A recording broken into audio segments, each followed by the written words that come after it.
Hi, my name is Barbara Boshin, and welcome. We are so excited. Tonight we have Paul Saucier on, and we're going to be talking about 3PLs.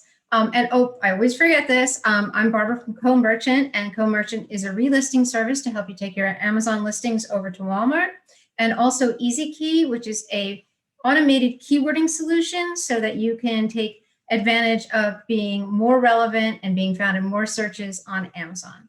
Anyway, so Paul, welcome. Hi. Hi, thank you so much for having me on. Sorry, I'm in the car right now. I will be stopping in a moment. Sort of like live with Paul. Yes, this is very live with like Paul. I should be in the other seat, and we should be like doing a sing-along or something. But Paul and I were talking in the last week about a variety of things, and Paul is a longtime Amazon seller, and he has a lot of experience. He's been involved in a number of businesses, and he has a 3PL prep center, which I said I never knew, and I thought that's amazing. I want to find out more about that because it's something that's I've had interaction with in the past and maybe never found the right solution. So we're going to talk a little bit about that, and I don't know. Did I leave anything out that you think? No, I mean, I've just been in the community for a while, and I think that's about it. I definitely, tonight is about the prep center, or just like working with prep centers, and so we'll stay focused on that. That's great. Yeah, I mean, we could probably have about 10 conversations. Right. How to do RA, how to do private level.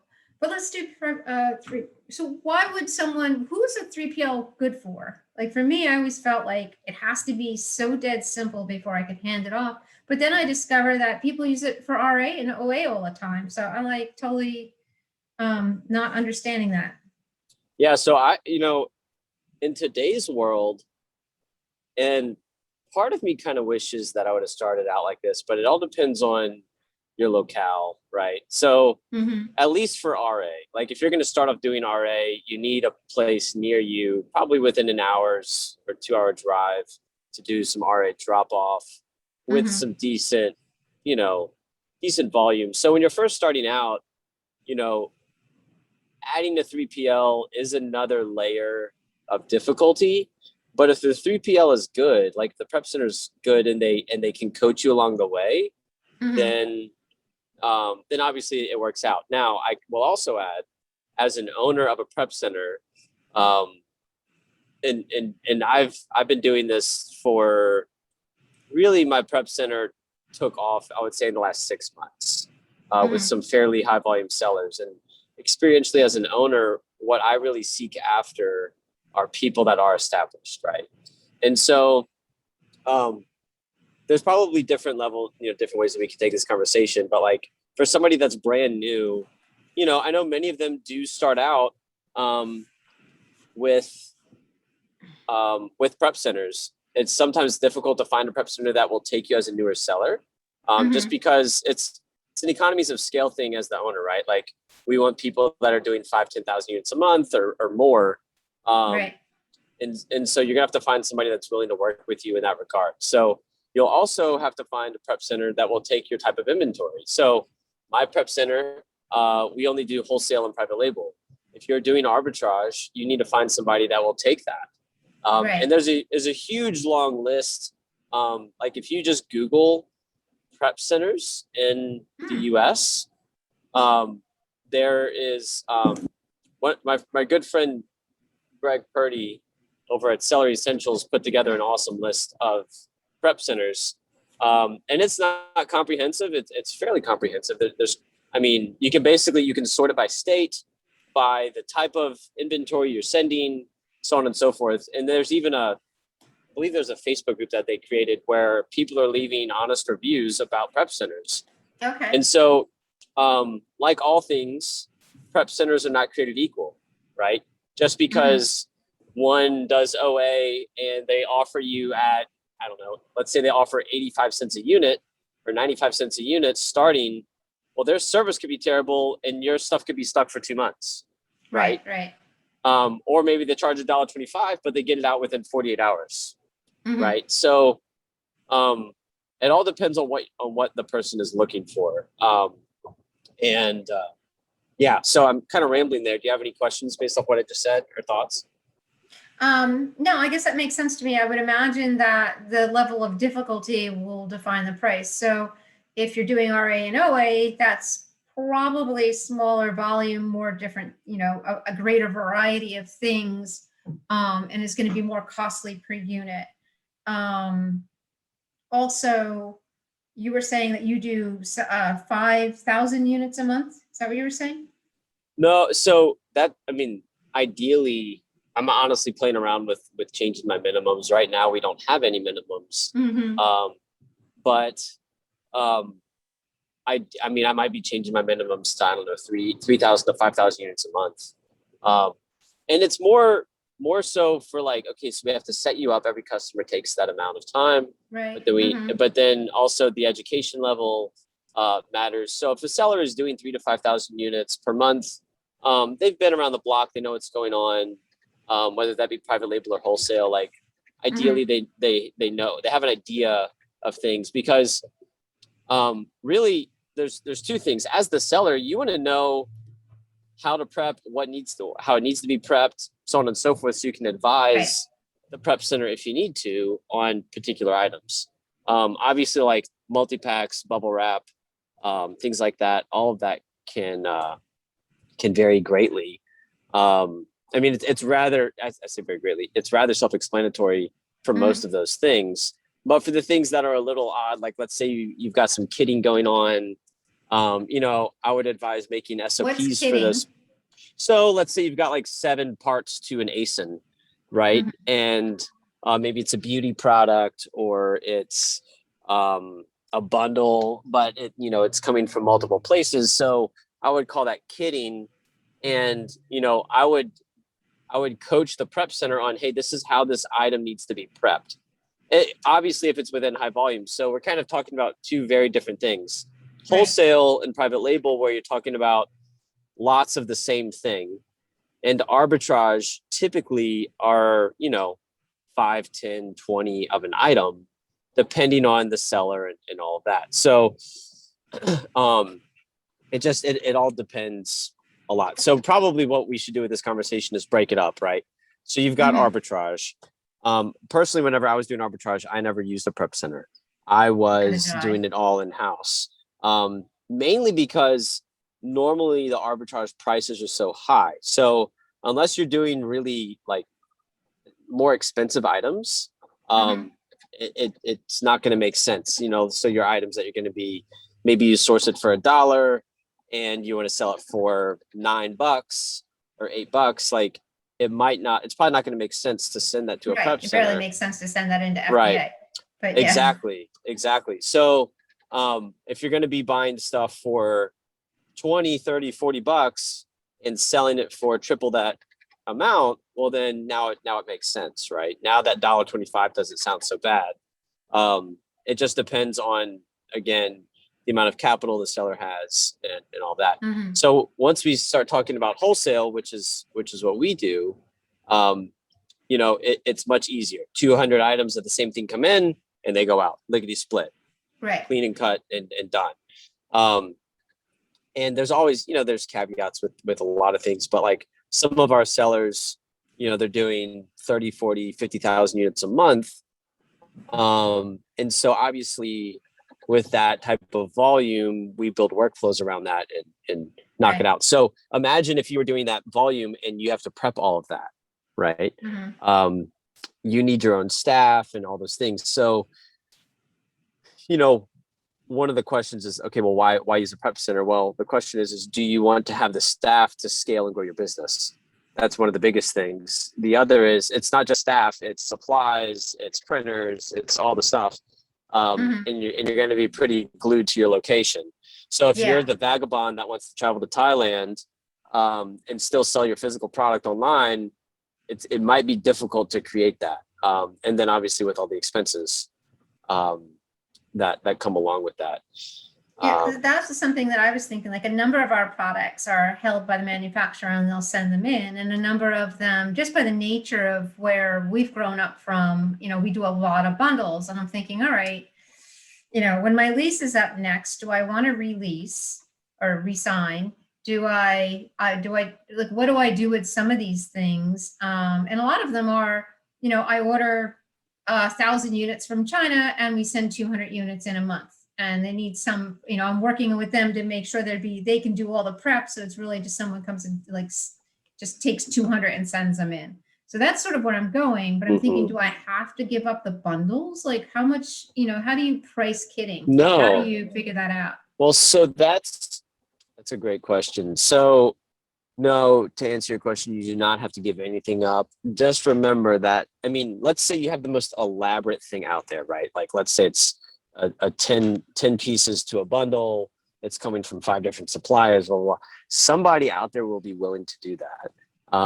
It all depends on your margin and how much you can sacrifice, right? So each thing will be, the pricing will be custom to, and I'm at my destination, so I get to look at you. Oh,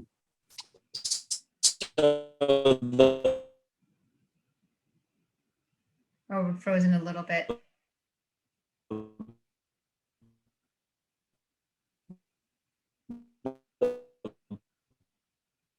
Yeah, you're frozen a little bit. Will vary greatly. Now, like most prep centers are going to have their standard pricing, right? 2-pack. Hey, Barbara, can you hear me?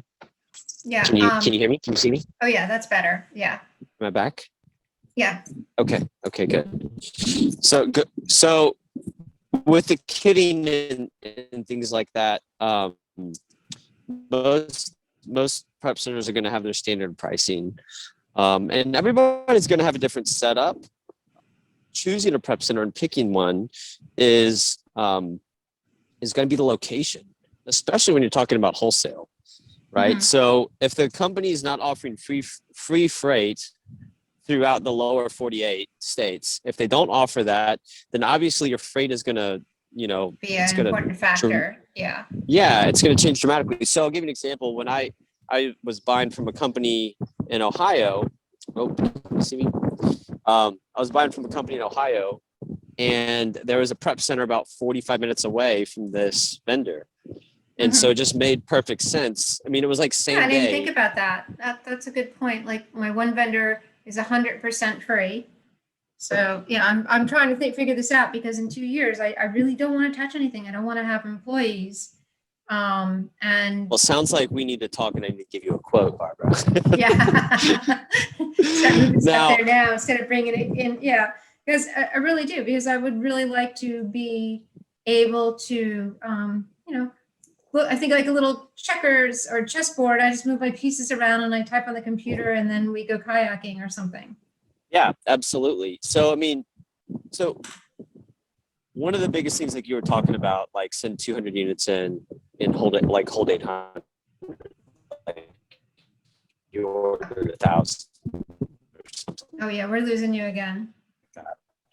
Or 500. So one of the biggest things is making sure that, let me know when you can hear me. Okay, sounds good. Now it's good. Okay. All right. So, one of the biggest things, I just lost my train of thought. I got cut off.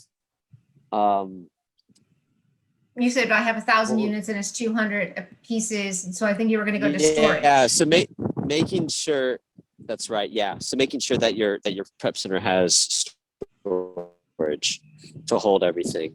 Figuring out what is that storage rate, all those things. And just to let everybody know, my prep center is located in Louisiana, right? So I'm kind of in a corner of the United States, whereas many are stationed in, obviously all over in every state. So if you're wanting to do pick and pack and merchant fulfillment, like we do that, but it might not make sense if you want to do all of your inventory like that out of my warehouse and only ship certain items. So it all depends on, again, on the need. So I'll give you an example, like typical Amazon wholesale seller, right? They just buy from anyone and everyone. They aren't particular about the vendor, where it's coming from or anything like that. That person is my ideal client because, they're just all about getting items in and out the door in cash flow. So probably the Mhm. best compliment that I got as an owner is somebody said, man, my cash flow has never been better. And Right, because that it's in, turned around and back out with whatever that's prep it. needs to be done. And if you really Mhm. break down our business as simple as possible, if you break down the Amazon business, it's just all about cash flow. Mhm. Order the item and get it in. Now, obviously, it's up to the seller to make sure that everything's profitable, blah blah blah. But as a logistical side, you don't want to place an order and have it sitting in your house, a warehouse, a prep center for 30 days or 2 months or 3 months, whatever it is, Right. waiting to get out the door. And so, that's where like we've picked up quite a bit of business of large Oh, you're choppy again. volume sellers because we can get, we had guys, not good quality. Sorry. Let me know if you can hear me.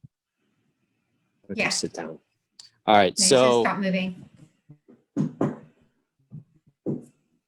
I know. Yeah, I'm gonna come sit down at the table. I wander when I talk. That's a problem. Yeah. So one of our highest volume sellers. Am I choppy again? No, you're Can you hear good me? now. Still, one of our highest volume sellers came to us because his things were basically stuck for 30 to 60 days. Like the owner was just like, "Hey, man, we're backed up," and it's Yeah. like that's completely unacceptable in my mind as an owner or as a user of a prep center. Like if I was on the other end of that spectrum, right, and I'm a seller and my stuff is just stuck, like I don't care how low my rate is. Like Mm. if you look at the big Like, I feel picture, like if I talk to you on a Monday, by Friday I should see it in transit, like at the latest. in theory, it all depends on the workflow, right? So Mhm.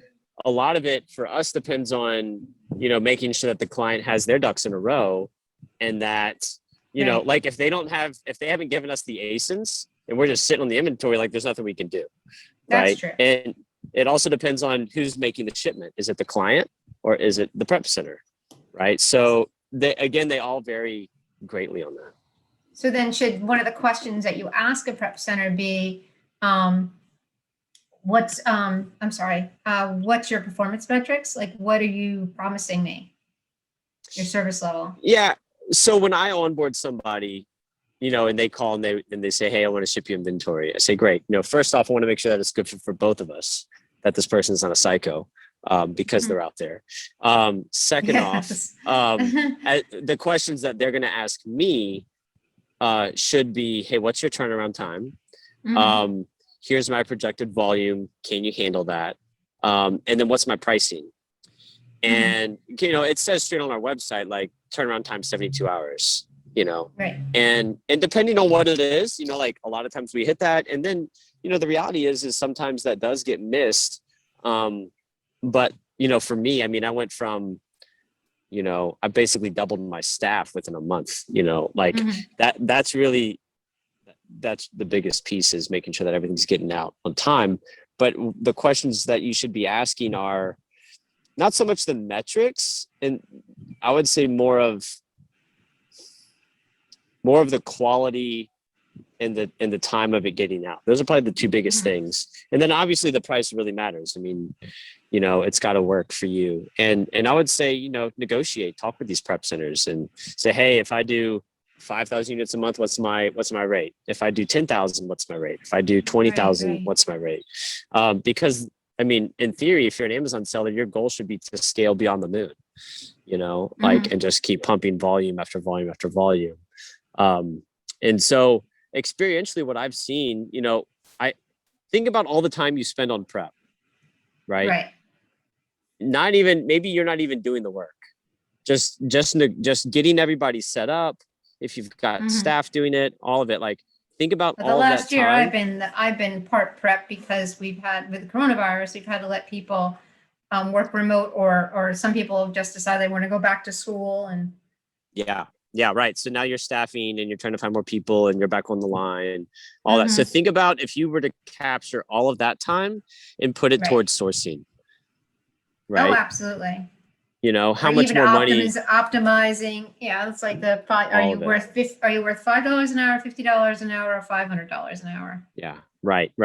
And we should all know, if you've been around the block selling on Amazon for any given amount of time, like, that at any point, especially with wholesale, like, you never know when you're going to strike that gold with that supplier, and it's going to be, a phenomenal account. So, it's just being able to put your time into things that are going to make that money. And so as a seller scaling, you want to put that time in. Right. You've got a Makes warehouse perfect manager. sense. If you have a warehouse manager that is running everything for you and it's hands off, then kudos to you. Or, husband wife couples where the wife runs the business on the sourcing side and the husband runs the business on the prep side, and then it's like, hey, this is your domain, this is my domain, type thing. So it just depends on every seller and the scenario of that seller. So and really, I look at it as, and I would say, treat your partner in reality. Like, if you are, and if the partner, like, if there's no chemistry there, I wouldn't recommend it at all. If you get that I weird felt feeling, that, well, that was my problem with the prep center that I was using. Is I thought there was chemistry. I thought there was, like, a head to head kind of, like, brain to brain. But I moved a couple thousand units there to start with one product. I said, listen, instead of shipping it to me, I'm going to ship it to you, and then I'll let you know when to send it into Amazon. And I asked, could you strap the boxes, because the manufacturer's boxes are small, and to send them in individually would be cost prohibitive. It would double the price. So, oh yeah, we can strap them, no problem. Of course, when it came time to strap them, they acted as if I was crazy. Like, what's strapping? I'm like, will you wrap a strap cord? Well, we'd have to buy those. I'm like, well, okay. There's a difference between, can I go to the moon? Yes, you can go to the, but it's can and will and should. So you're actually not capable of doing this already. It's something you can develop. So that answers that question. Then one day they decided that they were going to downsize their warehouse at the beginning of coronavirus, and I needed to get all my stuff out immediately. I'm like, what? They're like, well, we need you to like, all right. So, that cost extra money. I had to ship it to them, and then I had to ship the balance of what was there to me. And it was, it was just one of the little, I don't know if that was their fault or whatever, but it just felt like everything was painful. Yeah. Like, I never talked to anybody. It was so all the things that you're talking about, I had in mind, like, when I created my prep center, right? Communication is probably one of the biggest things that matters. So for us, we use Slack. Every single client gets their own private Slack channel, and we communicate every minute detail, for the most part, gets dropped in there. And then we communicate on issues, damages, when shipments arrive, when shipments go out, all the things. And I'm also in there as well. So that's, I would say, probably what you're dealing with is, like, and just as business owners in general, when the business owner has a mindset shift of, this business serves me, I don't serve the customer, it's doomed. Like, it's just, the service is going to be absolutely miserable. The moment that my mind goes from, oh, all these customers, blah, blah, blah, blah, blah, to, from the place where it should be, which is, these are my customers, and I want to hold them all with a white glove, and treat them like they think that their inventory is the only inventory in my warehouse, and exactly. And that's difficult to do. Obviously, it's, let's see, did I lose you? There we are. It's difficult to do, but it is very feasible. And so, yeah, so we communicate through Slack. Like, we have this whole, like, I basically coach the client on, this is how we do things on our side. And everything is done for the betterment of the client.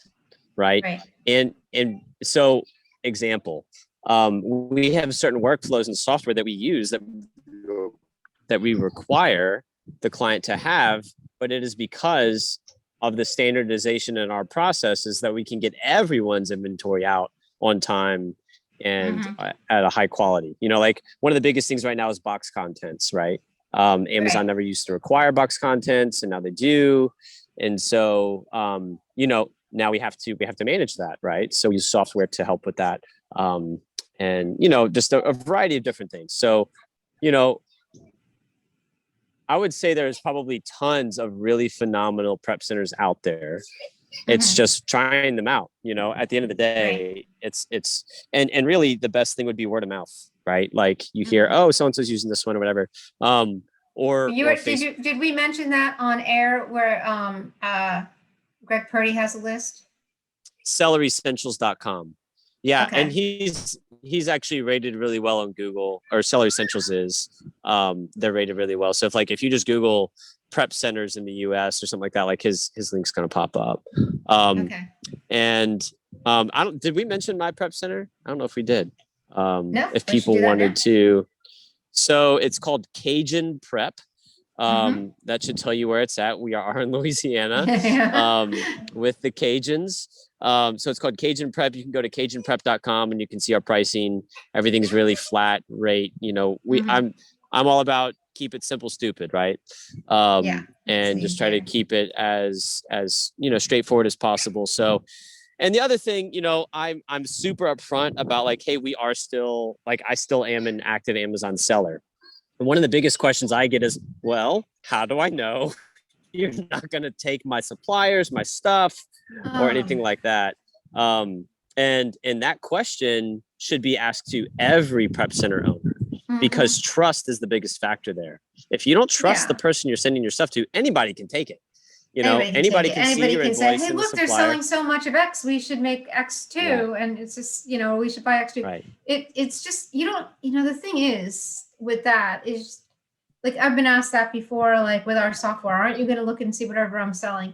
And it's laughable because half the time their RA people are asking me this, like I'm going to go out and take their, whatever they're selling in Amazon, I'm going to run over to Target or Walmart. I'm like, trust me, I'm way past where I'm going to run out and take your list down if I even could access your information. You know, it's just like, you know, we're sellers, and the reason that's important is because we understand the environment. Well, and I think what you're explaining is a scarcity mindset, right? Scarcity versus abundance. And so like when you're so concerned about, I gotta, you know, tight fist hold everything that's in front of me, I obviously want to be wise. So in my situation, you know, people are sending very large orders. It is their livelihood, so on and so forth. It makes perfect sense. And so, you know, trust has to be there, especially like when it really counts. Like if you're doing 7 figures and up, like it counts, you know. And so you want to make sure that that whoever it is that you're working with, you know, get them on the phone, get their cell phone, like you know, have all of that in order, and interview them. You know, I mean, that's really what it comes down to. That's kind of how I look at this conversation. It's an interview. You know, people can see who you are. What's your rapport? What do others have to say about you? Are you a shyster? Like, do you do what you say when you say you're going to do it? All that kind of stuff. And so, you know, just being above board. And so, and everything that we do, like I'm probably, I don't know if I'm an odd one out there, but I'm probably, I don't know if I'm not. But one of the things that I will do is when we screw up, I will let you know, hey guys, we made a snafu, we messed up. And I can't tell you how many clients were like, wow, why did you, like, you told me the truth. Like so many other prep centers would have just lied through their teeth about this is what happened. This is what we're going to do to fix it so it doesn't happen again. You know, that's the right way to do things. Human error is human error. Well, and in this world of prep, I mean, there's a lot that can go wrong, right? Which is why you don't want somebody who doesn't really know what they're doing, you know. That's a good question. So let's think about that. So let's say I decided that I'm going to send everything I have. I'm going to, like, over the next whatever time period. That's my 2-year plan. I'm going to send everything I have to you. The way I would do it is I would start by sending you one thing. Like I'm going to send you all the brown teddy bears, and all the brown teddy bears will be with you. the next order I get in from China, and they'll be with you. And then I can get used to it with one item on the processes and the flows. Then I'll send you the second item, and then we'll do kitting. And like, would you ever recommend, like, how would you, someone who doesn't already use a prep center, how would you recommend they implement? Yeah, so it all depends. I mean, I've had some people trickle and start like that, and it's really just a safety net thing for you, right? It's making sure, some people aren't in a position to do their prep at all, and they're with a bad prep center and have to switch. So if you can trickle it in and try people out, like, that's I think that's wise. For me, it's just like my brain has to get the vendor to send it to the right place, because I guarantee you, when I put the order in 6 months ago, they have one address on, and I'm like, and we've changed the address, and then I get a call from UPS, and they're saying, yeah, we've got pallets here, we've got UPS freight here, and you're not here anymore. I'm like, I've been there in 6 months. Yeah, for sure. No, you're absolutely right. So it's all that communication, and vendors can be very difficult at times. In today's world with COVID, POs are split like no one can imagine. I mean, we've got POs coming in over a matter of months from some suppliers. So, we're dealing with all these things, and it's just, man, clear communication,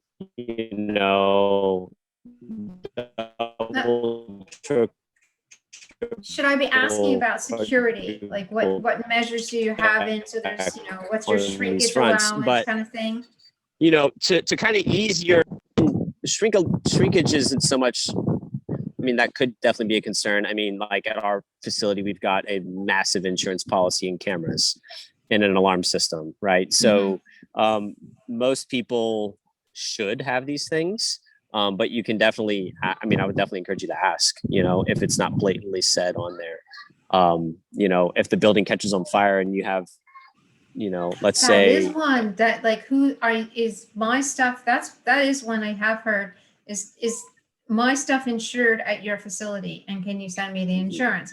Because I know some people like their stuff's insured, but you have to have a separate policy. Like when we even had a storage unit, we had a policy for the physical warehouse and the storage unit. Yeah, it definitely depends. At our facility, we insure everybody. We insure anything under our roof.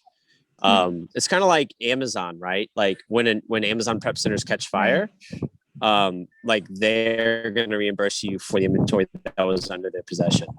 And that's how I personally believe it should be. Other owners might disagree. But really, I mean, at the end of the day, like, let's say, I mean, God forbid something happened and you have to make a claim and your insurance says, hey, it's actually the prep center's fault.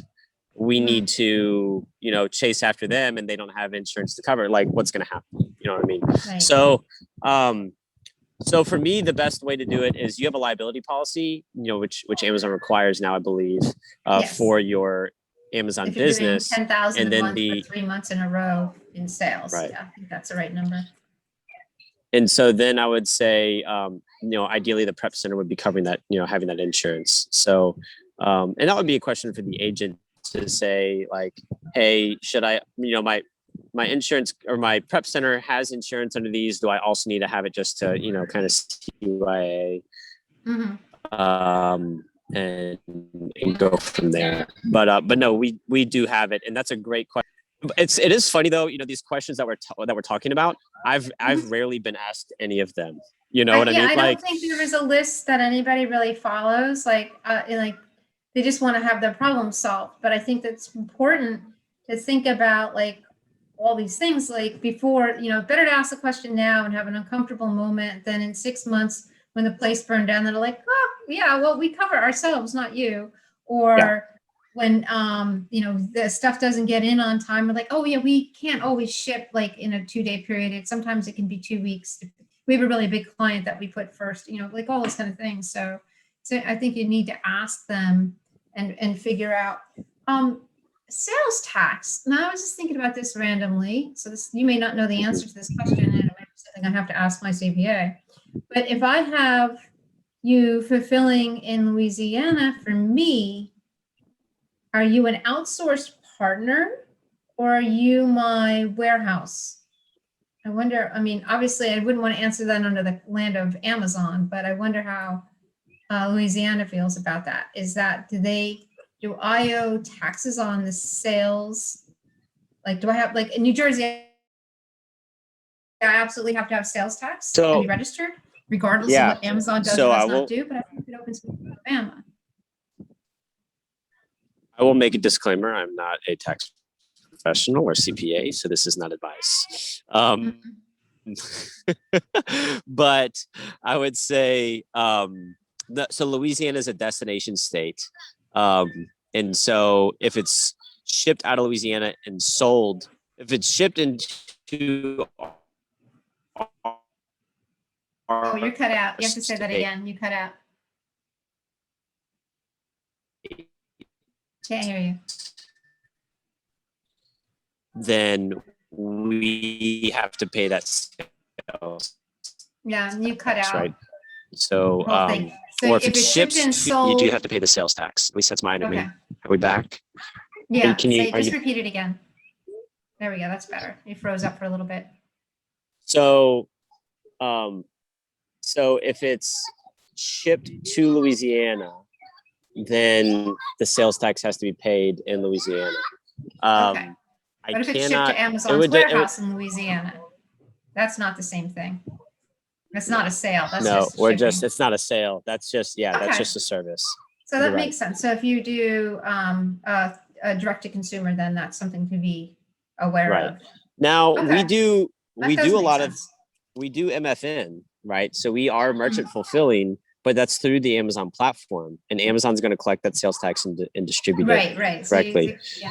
So Fortunately, if you're mostly Amazon, it's a little question. But as I start to explore my Shopify world, it becomes a thing. yeah, and really, I always err on the side of of volume, right? Like if you're not doing a ton of volume on Shopify, I wouldn't stress it, right? Or Right. wherever. But if you're or Etsy or whatever it is, It's what's material, but, I would think. yeah. Once it starts to grow, so yeah, in terms of prep centers, I do my best to keep it simple and as a user of a prep center, I would encourage people not to overthink it too much, right? Like Okay. you want to make sure that obviously they've got their ducks in a row. Ideally, the best thing in the world is that people will I just totally lost my train of thought as a message popped up. Ideally, where was I going with that, Barbara? You want to have your ducks in a row. Don't go crazy. Think it. Well, you know what? In summary, what you need to know about working with a prep center is, and there's a silent drum roll. Yeah. Okay. So in summary, you want to make sure that the location is good, that their facility is good. Super windy. I'm sorry. That they communicate clearly, that they have the space to do what you want, and that their rates are what you want.